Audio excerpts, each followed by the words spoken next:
जय हिंद दोस्तों। आज हम इस वीडियो में पर्यावरण विषय के जो महत्वपूर्ण ऑब्जेक्टिव प्रश्न है पेडागोजी को उनको डिस्कस करने वाले हैं। ध्यान से इस वीडियो को अंत तक जरूर देखिएगा। बहुत ही महत्वपूर्ण ऑब्जेक्टिव प्रश्न है, यहाँ से परीक्षा में प्रश्न जरूर पूछा जाएगा। वीडियो को लाइक शेयर नहीं करा, जल्दी से वीडियो को लाइक शेयर कर दीजिए। इसके बाद हम स्टार्ट करते हैं।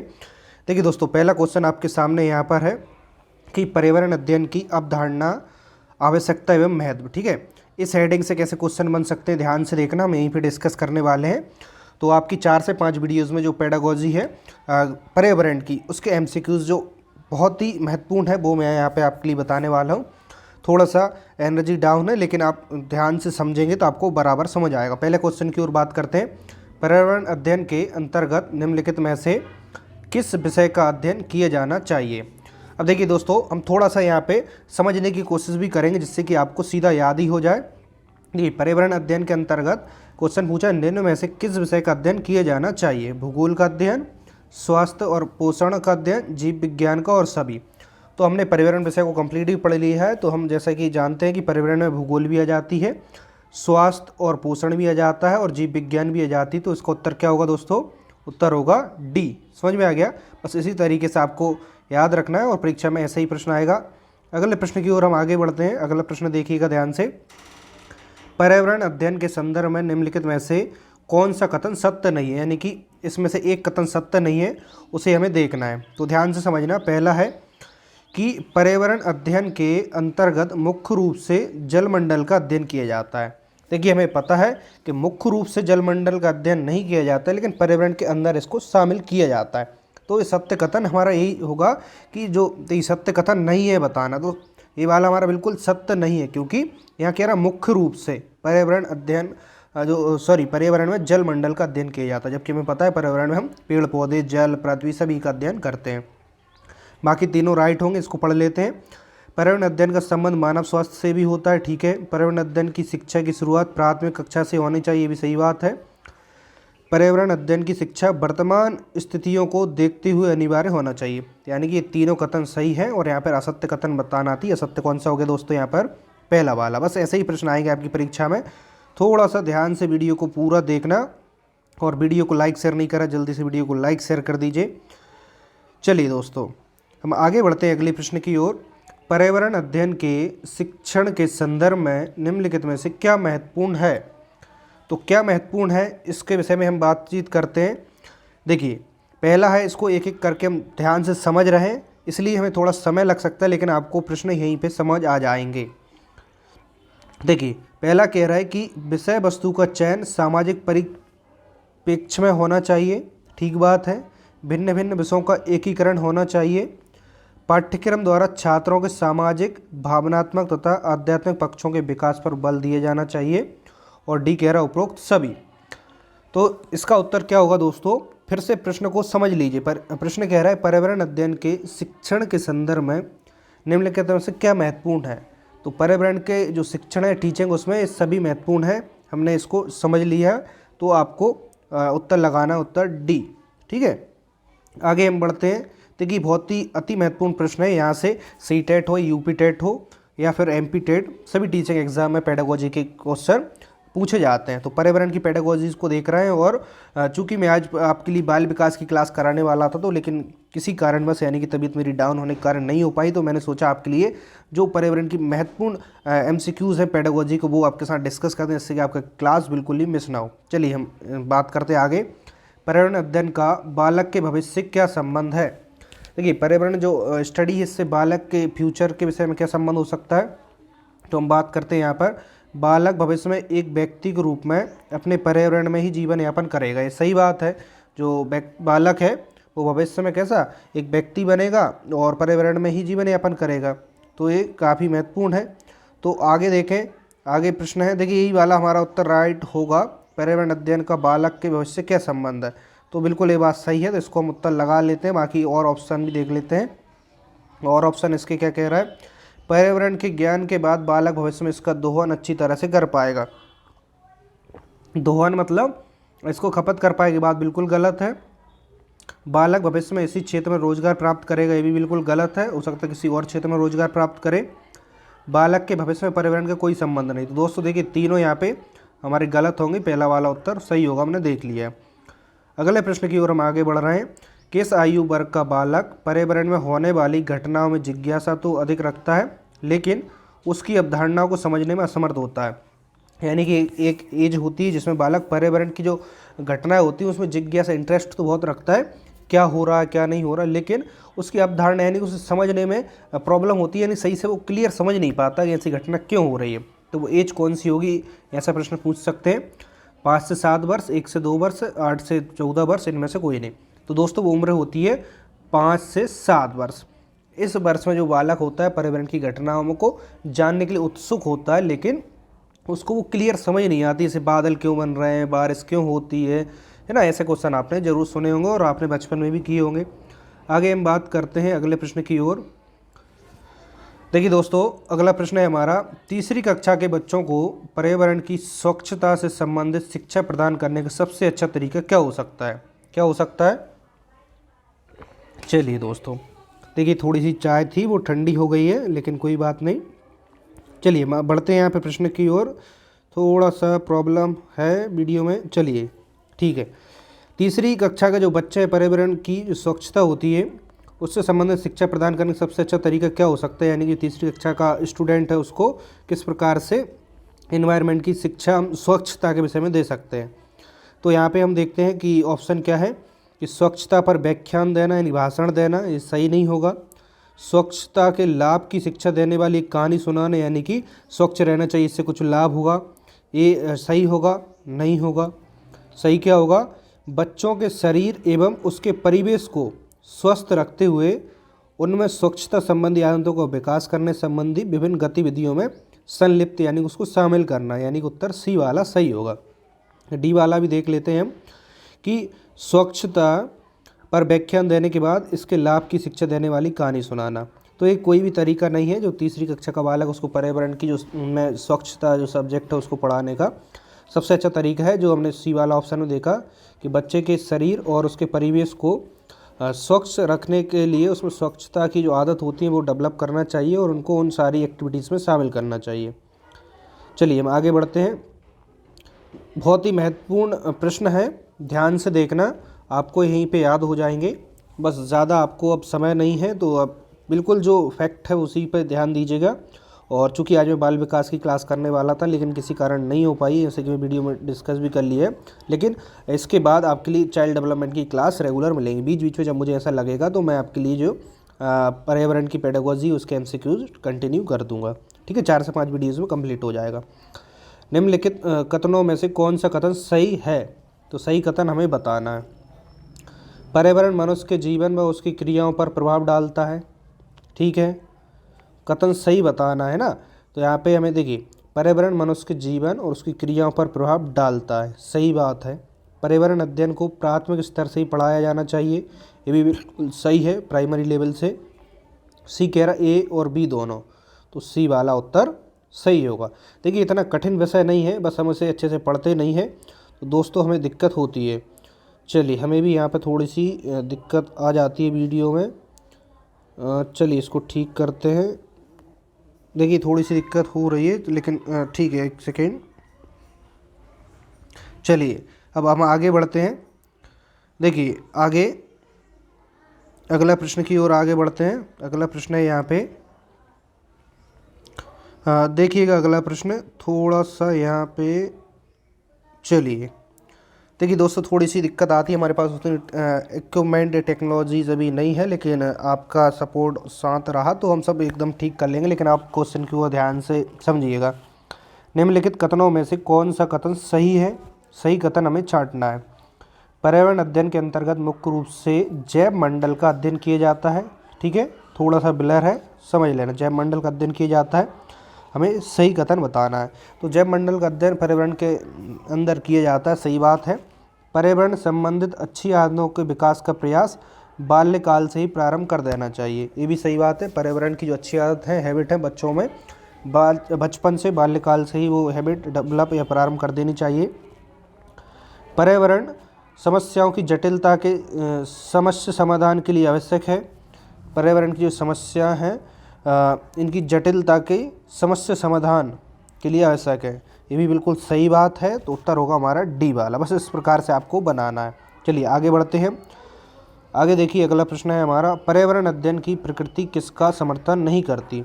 जो पर्यावरण है इसके अध्ययन की प्रकृति किसका समर्थन नहीं करती, इसका हमें उत्तर बताना है। बच्चे कम गलतियाँ करें, बच्चों को करके सीखने का अवसर मिले, बच्चे बहुत से प्रश्न पूछें, बच्चों को खोज करने के लिए पर्याप्त स्थान मिले। तो जो इसकी नेचर होता है पर्यावरण का, वो बच्चे कम गलती करें इस प्रकार से इसमें समर्थन नहीं करता, तो उत्तर होगा ए। आगे बढ़ते हैं हम।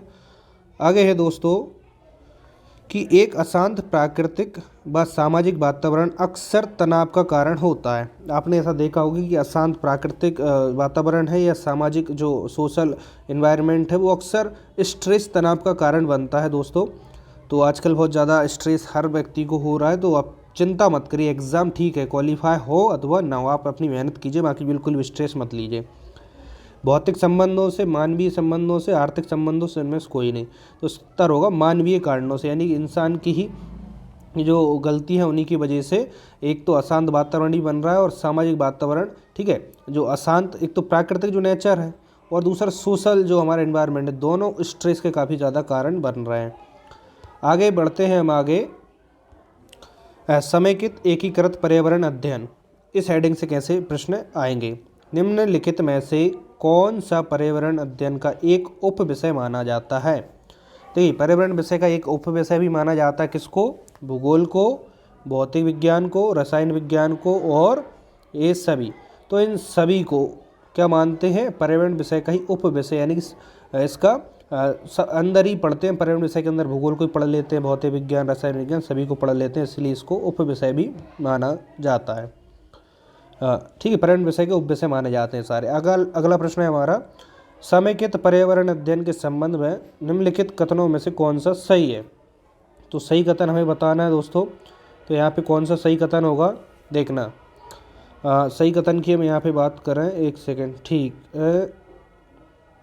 चलिए, यह समवाय तथा समन्वय के सिद्धांतों पर आधारित होते हैं। इसका मानना है कि ज्ञान हमेशा एक इकाई के रूप में एकत्रित रहता है। तो इसका उत्तर हमें बताना कौन सा सही होगा, यानी कि जो समय के यानी संपूर्ण पर्यावरण है उसके संबंध में कौन सा कथन सही है। तो इस समवाय तथा समन्वय के सिद्धांतों पर आधारित होता सही है। इसका मानना है कि ज्ञान हमेशा एक इकाई के रूप में एकत्रित होता है। तो दोनों बात सही है, तो एक और दो, यानी कि उत्तर सी वाला सही होगा। आगे बढ़ते हैं हम। चलिए आगे देखिए दोस्तों, बहुत ही महत्वपूर्ण प्रश्न है, ध्यान से समझना। आपको परीक्षा में इनको याद रखना, चूँकि अब समय बहुत कम है आपके पास, तो रेगुलर आपकी जो टाइम टेबल है उसको फॉलो जरूर कीजिएगा। अगला प्रश्न है, 10+2+3 का पैटर्न देश में कब लागू हुआ था। तो ये पैटर्न कब लागू हुआ था इसको याद रख लेना, वर्ष 1975 में पैटर्न लागू हुआ था।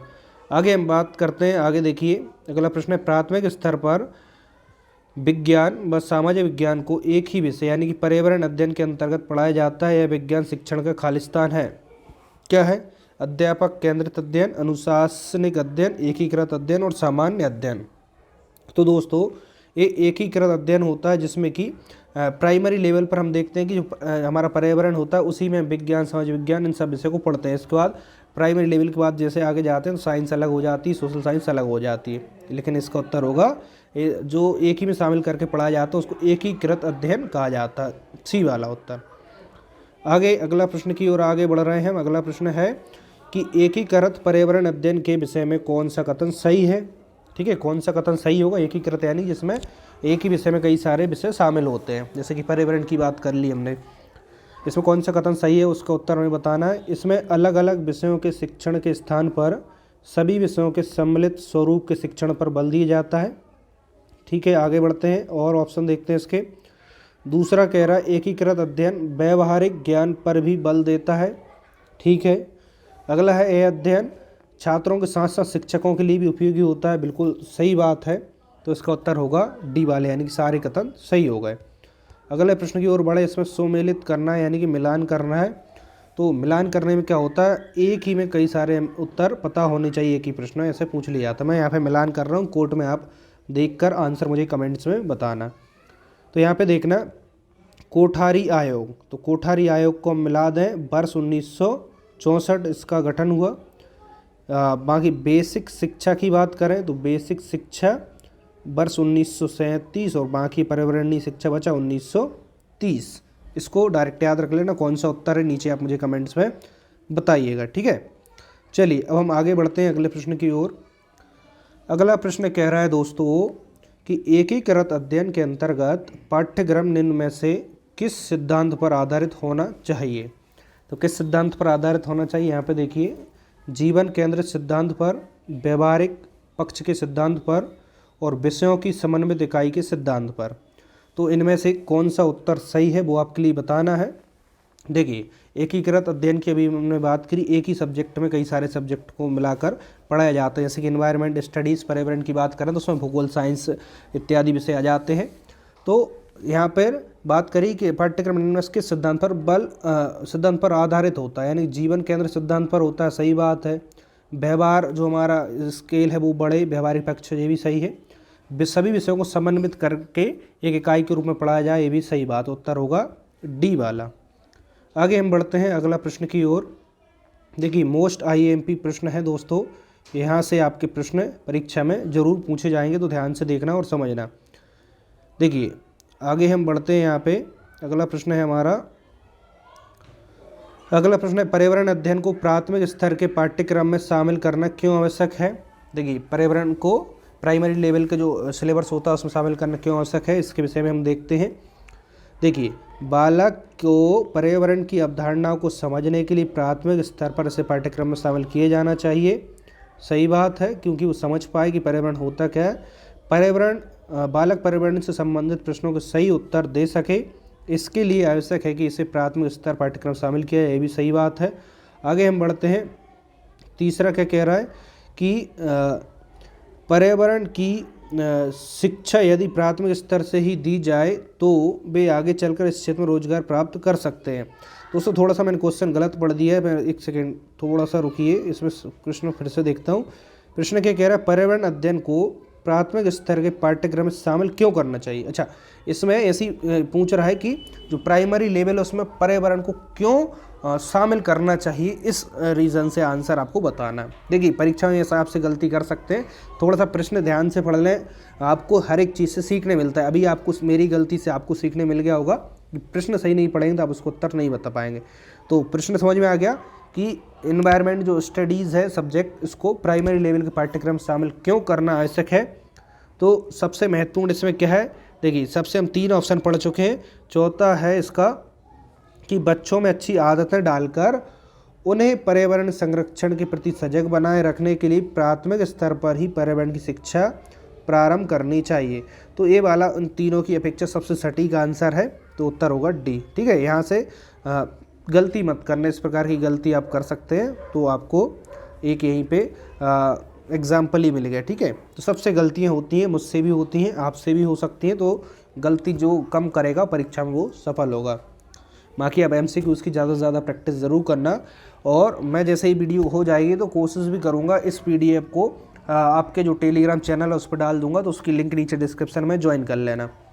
निम्नलिखित कथनों पर विचार करना है हमें और बताना इनमें से कौन सा सही उत्तर होगा। देखिए पर्यावरण उन्मुखी योजना वर्ष 1988 में मानव संसाधन विकास मंत्रालय द्वारा शुरू की गई। ठीक है, ये सही है। दूसरा, राष्ट्रीय हरित कोर का उद्देश्य देश के प्रत्येक जिले में इको क्लबों की स्थापना करना है। ये दोनों कथन कैसे हैं दोस्तों, सत्य हैं, तो ऑप्शन होगा सी वाला, 1 और 2 दोनों। ठीक है, चलिए आगे बढ़ते हैं आगे प्रश्न की ओर।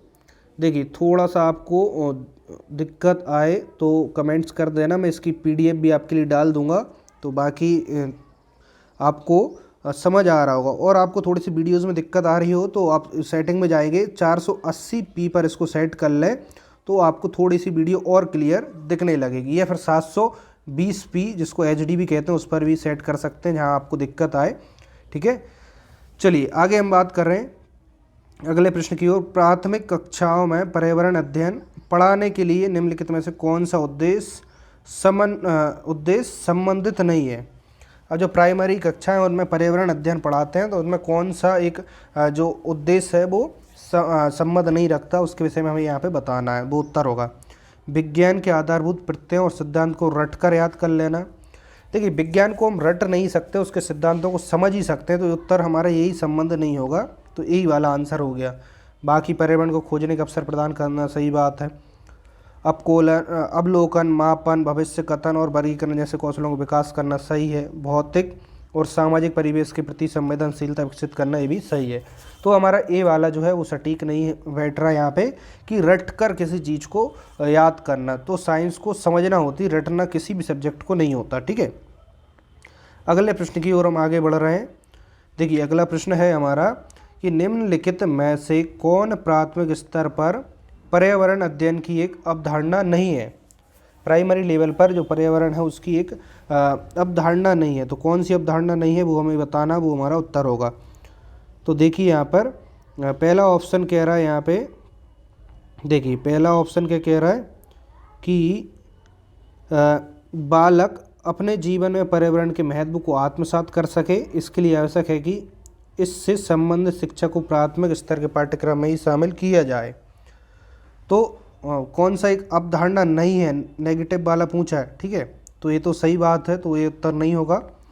पर्यावरण शिक्षा निरंतर चलने वाली प्रक्रिया है, अतः प्राथमिक स्तर से इसका शिक्षण किया, ये भी सही बात है, तो नेगेटिव वाला आंसर होगा।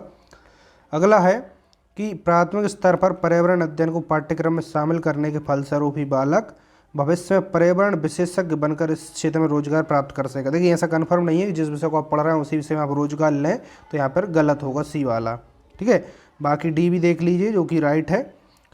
पर्यावरण शिक्षा औपचारिक एवं अनौपचारिक दोनों ही प्रकार से सोचनी चाहिए और इसकी शुरुआत प्राथमिक स्तर पर ही होनी चाहिए, ये भी सही है, लेकिन उत्तर इसमें नेगेटिव पूछा तो इसलिए सी वाला होगा। देखिए सारे ऑप्शन पढ़ने से आपको क्या बेनिफिट मिलता है कि उसके विषय में आपको जानकारी प्राप्त हो जाती है। ठीक है, आगे दोस्तों हम बात करते हैं। देखिए प्राथमिक स्तर की अच्छी ईवीएस पाठ्यचर्या में होना चाहिए, यानी कि प्राइमरी लेवल जो ईवीएस है पर्यावरण है हमारा कैसा होना चाहिए, अच्छा ईवीएस है, यानी कि अच्छा पर्यावरण होना चाहिए। तो इस विषय के ऑप्शन पढ़ते हैं। पाठ्य के अंत में अधिक अभ्यास प्रश्न सम्मिलित करना। आगे है अपने आसपास को खोजने का अवसर प्रदान करना, संकल्पनाओं की विस्तृत व्याख्या पर अधिक एकाग्रता और पाठों की यथार्थता की परिभाषा पर अधिक बल।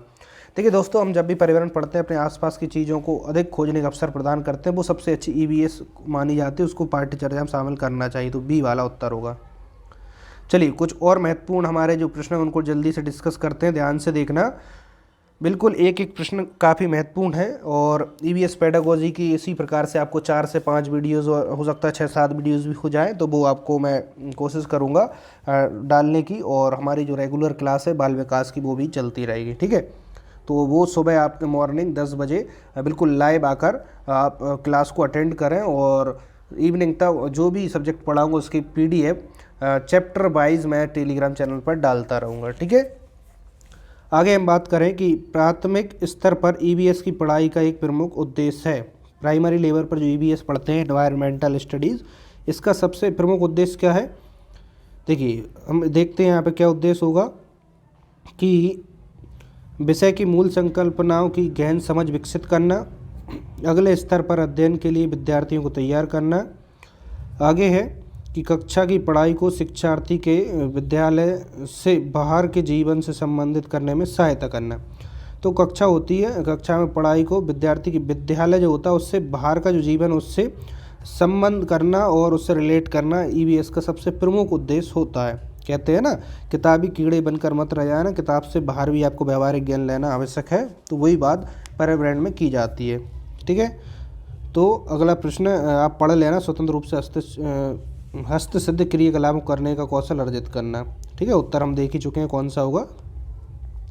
आगे हम बात करते हैं 24 प्रश्न। ठीक है, प्राथमिक स्तर की ईवीएस पाठ्य पुस्तकों में कविताएं और कहानियां सम्मिलित करने का कारण क्या है। जो ईवीएस है प्राइमरी लेवल, इसमें अपने देखे होंगे अक्सर कहानियां और कविताएं होती है। इसका मुख्य उद्देश्य क्या है, ऐसा क्यों होता है उसमें कि विद्यार्थियों में साहित्यिक रुचि विकसित करना, विषय के अधिगम में आमोद प्रमोद करना, यानी कि जिस भी विषय को सीख रहे हैं उसमें आनंद आए उन्हें और मन प्रसन्न हो। तो इसका उत्तर हमारा बी होगा दोस्तों, है ना, इसलिए शामिल कीजिए। आपने देखा वो पिक्चर लगी होती है, कहानियाँ होती हैं इंटरेस्टिंग, जिससे कि बच्चा उस किताब को हंसते खेलते ही सीख जाता है उस कविता को और जो भी कहानी है उसको। ठीक है, बाकी आप इनको पढ़ लेना। बाकी उत्तर हमारा नहीं है। मूल संकल्पना का अधिगम में वृद्धि करना, ये भी नहीं है। विषय वस्तु को प्रस्तुत करने की नित्यचर्या और एकरसता में परिवर्तन, ये भी नहीं है। ठीक है, अब हम आगे बढ़ते हैं दोस्तों। आगे देखना 25 प्रश्न। इसका क्या होगा कि ईवीएस संक्षेपण। ठीक है, आगे प्रश्न है ईवीएस संक्षेपण खालिस्तान अर्थ में प्रयुक्त होता है। किस अर्थ में प्रयुक्त होता है, ध्यान से देखना है। यानी ईवीएस का फुल फॉर्म क्या होता है, इन्वायरमेंटल स्टडीज़। बार बार मैं यहाँ पे वीडियोस के ऊपर टाइटल में भी लिखता हूँ, तो आपको वैसे भी पता होगा, चूँकि आप शिक्षक बनने वाले हैं, इतना तो आपको पता होगा ही होगा। आगे हम बात करें अगले प्रश्न की ओर बढ़ते हैं। अगला प्रश्न है स्कूल शिक्षण में जो पर्यावरण अध्ययन है, इसकी स्थिति से कैसे प्रश्न आएंगे। गांधी जी द्वारा बेसिक जो शिक्षा है आंदोलन कब प्रारंभ किया गया था। तो दोस्तों आपको बताना है जो गांधी जी हैं, इन्होंने बेसिक शिक्षा आंदोलन कब प्रारंभ किया था। तो काफ़ी महत्वपूर्ण प्रश्न हो जाता है। तो वर्ष 1937 इसका सही उत्तर होगा, याद रखना। आगे बढ़ते हैं। आगे देखिए अगला प्रश्न हमारा क्या है कि राष्ट्रीय शिक्षा नीति देश में कब लागू हुई थी। तो राष्ट्रीय शिक्षा नीति देश में कब लागू हुई थी, तो वर्ष 1986। देखिए काफ़ी फैक्ट वाइज क्वेश्चन है और ऐसे प्रश्न परीक्षा में आएंगे, तो सामान्यतः जिसने नहीं पढ़ा होगा उससे ऐसे प्रश्न नहीं बनेंगे। आगे हम बात करते हैं अगले प्रश्न की ओर। देखिए वर्ष 1964 में गठित जो राष्ट्रीय शिक्षा आयोग है को किस नाम से जाना जाता है। किस नाम से जाना जाता है, कोठारी आयोग, हंटर आयोग, राधाकृष्णन आयोग, इनमें से कोई नहीं। तो जो 1964 में गठित जो राष्ट्रीय शिक्षा आयोग है, इसको कोठारी आयोग के नाम से जाना जाता है, याद रखना, ये वाला उत्तर होगा। चलिए जल्दी से एक दो प्रश्न है और उनको देख लेते हैं। निम्नलिखित कथनों में से कौन सा कथन सही है, हमें सही कथन बताना है। ठीक है, पर्यावरणीय समस्याओं से निपटने के लिए प्रत्येक स्तर पर प्रशिक्षित शक्ति की आवश्यकता होती है। ठीक बात है। वर्तमान समय में अनिवार्य हो गया है कि पर्यावरण को पोषण व संरक्षण दिया जाए। दोनों बात सही है, तो उत्तर सी कह रहा है, ए और बी दोनों, तो इसका आंसर होगा सी।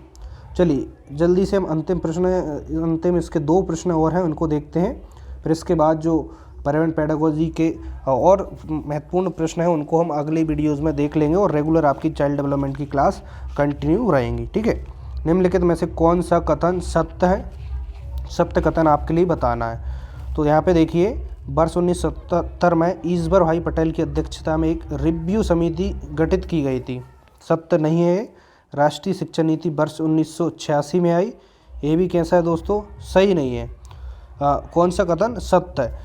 इसमें थोड़ा सा दोस्तों क्वेश्चन में गलत है, क्वेश्चन असत्य ऐसा होना चाहिए, क्योंकि यहाँ पे इसलिए मैंने इस पर यहाँ भी लगाया हुआ है।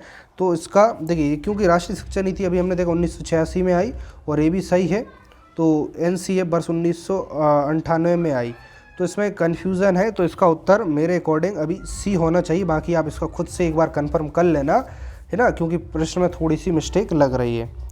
चलिए बाकी मैं आपके लिए टेलीग्राम चैनल पर इसको डाल दूंगा, तो वहाँ भी आप कमेंट्स कर लेना, तो वहाँ इसका हम और उत्तर डिस्कस कर लेंगे।